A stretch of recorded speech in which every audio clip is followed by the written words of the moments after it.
either stance, that's a real problem for Canelo because he will just be switching, and you don't know where the shots are coming from, and it's so easy for him to do so. And I think the thing that really made me appreciate him is there's many times where I've seen people try and trade with him and slug it out.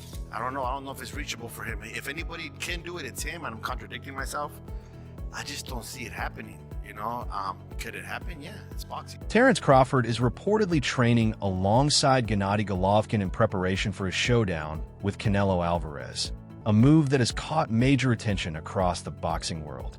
Sources suggest the pair are focusing on sharpening Crawford's power, timing, and overall ring IQ. With Golovkin's wealth of experience in facing Canelo and his reputation as one of boxing's most dangerous punchers, this partnership could give Crawford a crucial edge as he gears up for one of the biggest challenges of his career.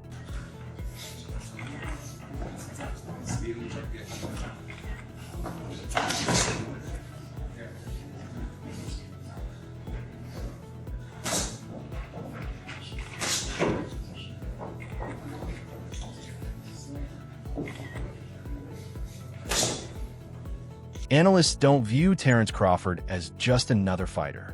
They see a generational talent. He blends speed, timing, and a rare ability to read opponents with surgical precision.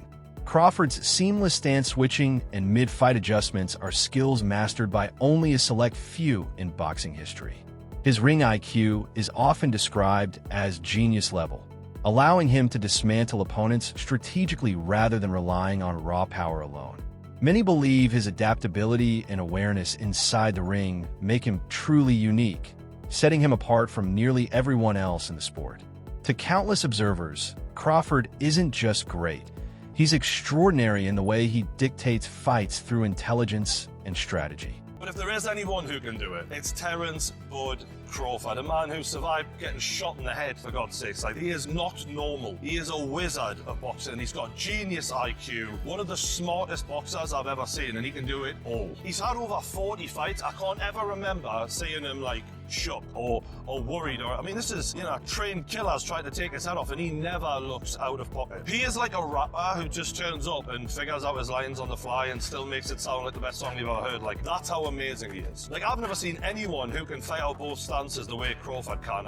He looks so natural in either stance. That's a real problem for Canelo because he will just be switching, and you don't know where the shots are coming from, and it's so easy for him to do so. And I think the thing that really made me appreciate him is there's many times where I've seen people try and trade with him and slug it out, and when they stand in the pocket and they just go for it. And even in those situations where usually both of you are getting hit, he still manages to hit and not get hit. It's like he's in the Matrix. And this isn't against average fighters, this is against the best in the world at 4 different weight classes, and he's made it look easy pretty much every time he's moved up. I think in the Errol Spence fight, that was a fight that was supposed to be 50-50, the pressure was on, a lot of people thought he was going to lose that fight. He made that look like a boxing lesson, and the reason is when Errol Spence would throw a punch and not get out of the pocket quick enough, he would make them pay every single time. And if people are worried about Canelo's feet being slow, if there's anyone who can punish that, it's Terence Bud Crawford. In terms of weaknesses, these guys, they don't really have weaknesses. They've just got things that they maybe not as amazing at. That's the level we're talking here. Canelo has been accused of being a bit of a slow starter, and that could be a problem in this fight. Michael Fox broke down a key factor in the upcoming showdown between Terence Crawford and Canelo Alvarez, stressing that the only true disadvantage for Crawford is the weight. Moving up to face a naturally bigger, stronger opponent like Canelo creates obvious challenges, as the size gap could allow Canelo to apply physical pressure and make strength exchanges difficult for Crawford. However, Fox emphasized that in nearly every technical area, Crawford holds the edge. His footwork enables him to create sharp angles that disrupt aggressive fighters, while his jab is crisp and precise, perfect for setting up combinations and breaking rhythm. Crawford's timing, often labeled as elite, allows him to exploit even the smallest openings. Most importantly, his ring IQ is considered among the very best in modern boxing, giving him the ability to adapt mid-fight and switch strategies seamlessly. According to Fox, these qualities make Crawford a nightmare stylistic matchup for Canelo. If Crawford can withstand the physicality and prevent Canelo from dictating with power shots, his skill set could shine through, giving him a very real chance to outclass and defeat the Mexican superstar. I would like to see both pull it off. The thing about it is, I think the only disadvantage Bud really has is the weight. I think he has all the skills and attributes that are required to beat a guy like Canelo Alvarez. Canelo's kind of flat-footed. You've seen the fights with Bivol and Laura, and even School, who didn't do much, but you see that movement irritates Canelo. You know what I'm saying? When dudes that know how to control the range and stuff like that, he didn't look like the world beater. You know what I mean? The motherfucker that sat in front of him, them dudes that sat in front of him, you see what he did with him. You know what I mean? But guys like Bivol, who was bigger, but he bounced in and out. Laura, motherfucking landed counter lefts, and he's circling out. And that shit was fucking with Canelo. Floyd, it probably killed Canelo that Floyd was always only an inch away. It was a little step back, you know what I'm saying? And he's like, God damn, I feel like I missed by a mile. That's so, crazy, because he didn't use no movement. Right. He stood in the pocket. Right. Yeah, I mean, Triple G was, you said G? Triple G? No, I said, Floyd didn't use no movement. Yeah. He was always where he needed to be in the ring. He was always where he needed to be in the ring. I'm in the land, and I'm just right here. In the land, but now I'm right here. It just, bad motherfucker, Joe. Like that's what we know. Gotta understand. Floyd was a bad motherfucker. But the movement, having good feet under you, helps against Canelo. When new training photos of Terence Crawford's physique surfaced online, Showbiz the Adult reacted with a mix of curiosity and skepticism. The images showed Crawford looking in peak condition, his muscular frame appearing sharper and more defined than usual. But the immediate question was whether the photos were genuine or digitally enhanced. Some fans speculated the images might have been exaggerated to send a psychological message to Canelo Alvarez ahead of their showdown. Showbiz noted that while Crawford has always been known for discipline and consistency in training, the striking physical transformation naturally fueled debate. The reaction highlights just how intensely fans and analysts scrutinize every detail when it comes to a super fight of this magnitude. It's shredded wheat and amazing. Is this photo photoshopped?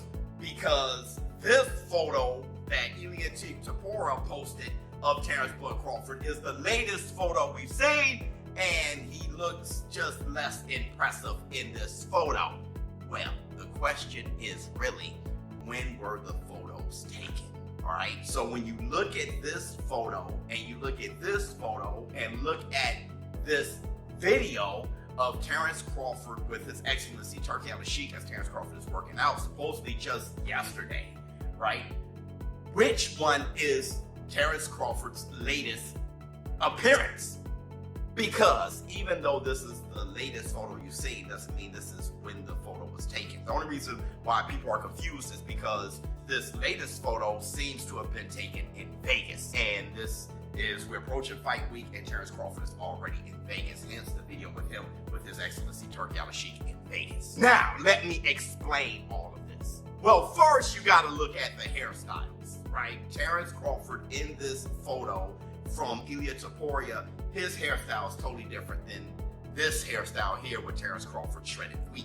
It is also different than his hairstyle that he has here in the gym with His Excellency Turki Al-Sheikh. You can tell because you can tell how the hair braid, like how it's parted in this photo, and in this photo, they're more parted down the middle, where this video, it's slanted. It's in like a diagonal slant, which I'm thinking is his latest. Adam Smith offered a detailed breakdown of why he gives Terence Crawford the edge over Canelo Alvarez, pointing to timing as the decisive factor. In Smith's view, boxing is not only about skill, but also about facing opponents at the right or wrong moment in their careers. He noted that Canelo has already gone through years of grueling battles against elite competition, which has inevitably taken a toll on his body. While still one of the sport's most skilled fighters, Smith argued that Canelo's speed, explosiveness, and sharpness are no longer at their peak. Crawford, on the other hand, is seen as entering the prime of his career. He's undefeated, carrying momentum, and showing no signs of wear. His hunger, motivation, and drive to prove himself against the very best remain intact, giving him the energy of a fighter still climbing toward legacy. For Smith, this timing creates the perfect storm. Crawford is rising at the exact moment Canelo's brilliance may have dimmed slightly. That alignment, he believes, makes this the ideal opportunity for Crawford to seize victory and further cement his greatness. To be in Vegas to see, I think Terence Crawford beats Canelo, and I think that it's going to be his coming out party. I'd love to be there, and Canelo, of course, an all-time great. Yeah, but listen, I love Ireland, and I'm pleased to be in Belfast with the zone for Crocker and Donovan. There's something about an all-Irish fight which is fantastic, and it was great and controversial first time around. It's even bigger now, so yeah, let's chat over there and get on with it.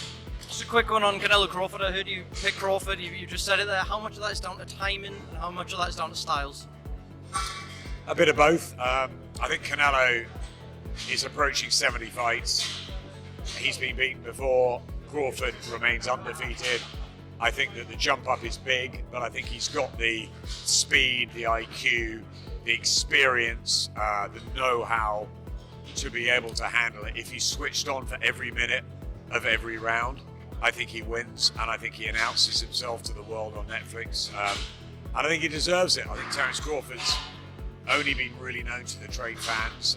Canelo, obviously, a bigger name, bigger star, and look, I fancy Crawford in this fight. Look, nothing against Canelo. Maybe it's a little bit of time in the skull fight. I don't know, but there's plenty that fancy Canelo be too big, too strong, too good. It's Crawford for me. On TalkSport Boxing, the debate over Canelo Alvarez versus Terence Crawford grew heated, with some panelists making bold claims about the potential fallout.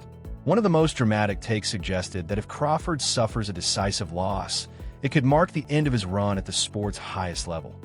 The discussion revealed a clear divide.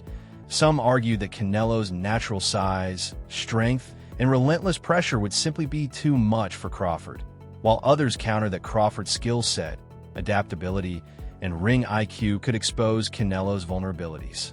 What made the debate stand out was the intensity of the stakes being described. The idea that a single defeat could close the door on Crawford's future in marquee fights highlighted just how monumental this clash is, not only for legacy, but for the trajectory of both fighters' careers. So yeah, there's a big argument that Canelo Alvarez starts the favourite going into this one because he's the super middleweight world champion. Bud Crawford jumping up two weight divisions, and he's jumped up a weight division before that as well, beating Errol Spence. You just look at it and go, it's a massive ask here for Terence Crawford.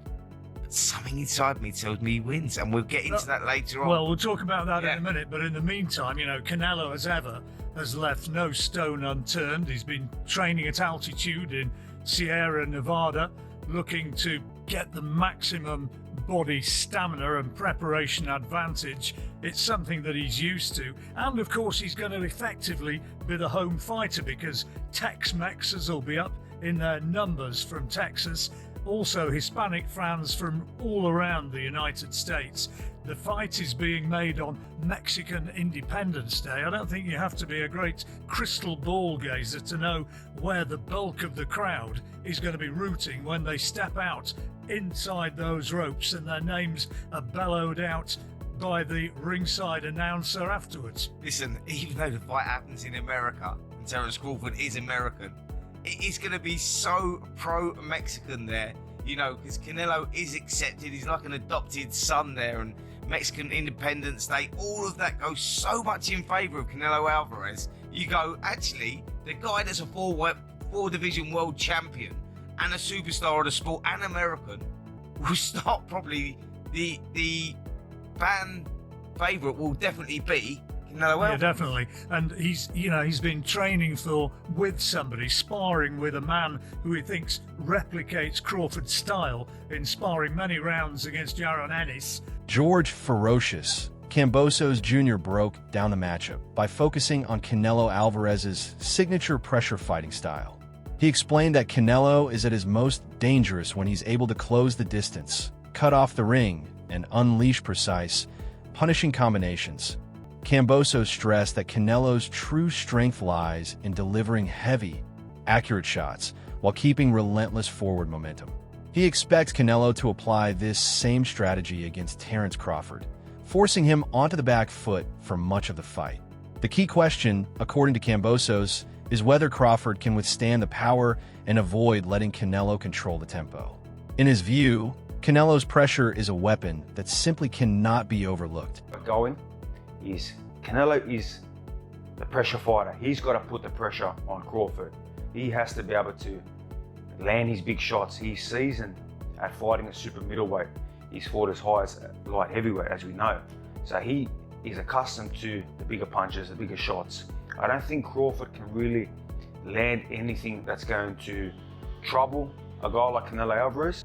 You know, Canelo is such a good pressure fighter, and for him to be successful in this fight, he needs to be able to really cut the ring off very, very well with a guy like Terence Crawford. Now, we saw in Canelo's last fight against Skull that he was not able to really cut him off well.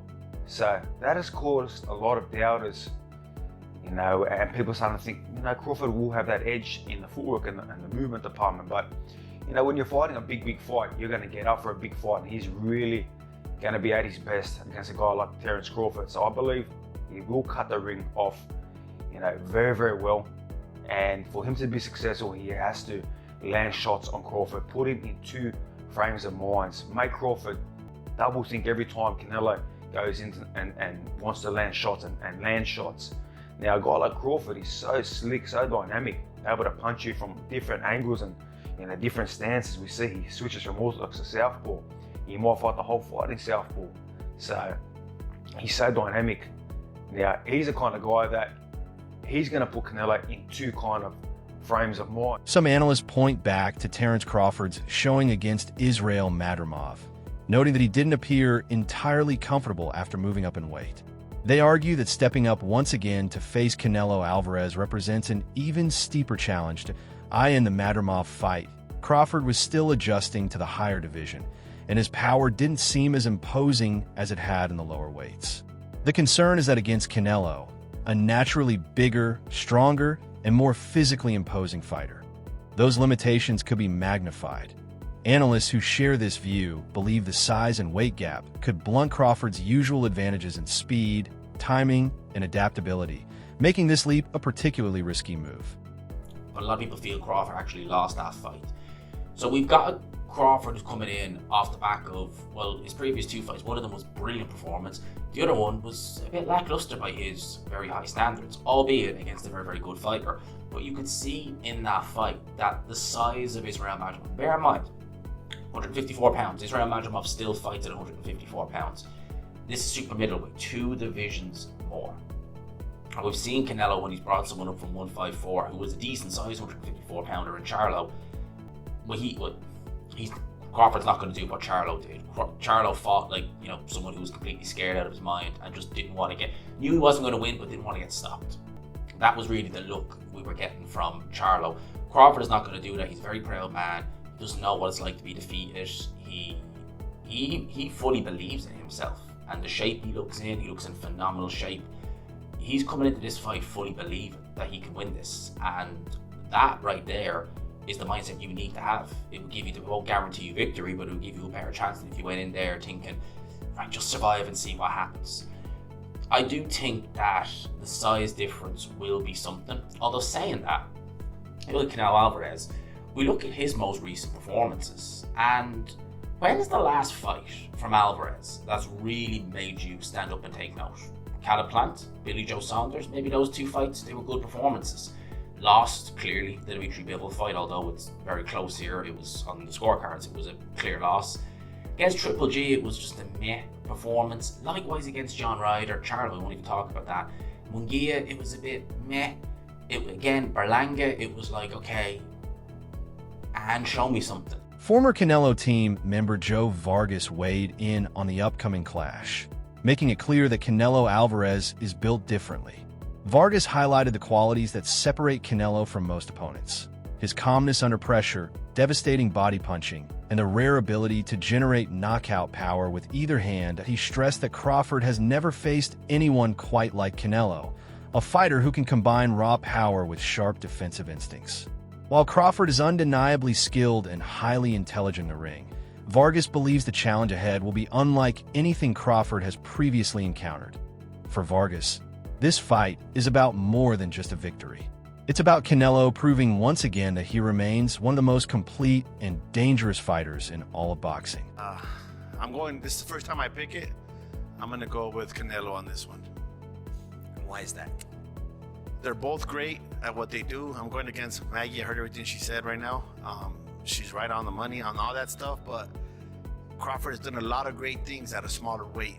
You know, that jump is I don't know if it's reachable for him. If anybody can do it, it's him, and I'm contradicting myself. I just don't see it happening, you know. Could it happen? Yeah, it's boxing. But I just think Canelo's too good at the little things. And what's Crawford's game plan going to be? You know, that's what's going to define the fight to me. Do you think Canelo knocks him out? No, but I think, if that's the only way I think he's going to win. I think he wants to make a statement. I was going back and forth about Canelo. Like everybody talks about, like, for example, when Berlanga fought Shiraz. Did I say it right? Shiraz? Berlanga was engaging with Shiraz. He wasn't engaging with Canelo much, you know? Same thing with Ryder. He didn't engage with Canelo. Munguia did. And it's like, you fight people different. Crawford's not gonna fight him the same way he's fought everybody else. Yeah, he's gonna make great adjustments. He's gonna do some great things. It's not the same till you get hit by Canelo. You know, one time, I remember the first time Ulises Sierra sparred with Canelo, the first time we went to his camp, and he came back after the first round, and I said, "What's up, mijo? How hard does he hit?" He said, "Coach, I can feel his power all the way down to my feet." That's it for today's video. Make sure to stay tuned for the next update, where we'll continue bringing you the latest boxing news and breakdowns.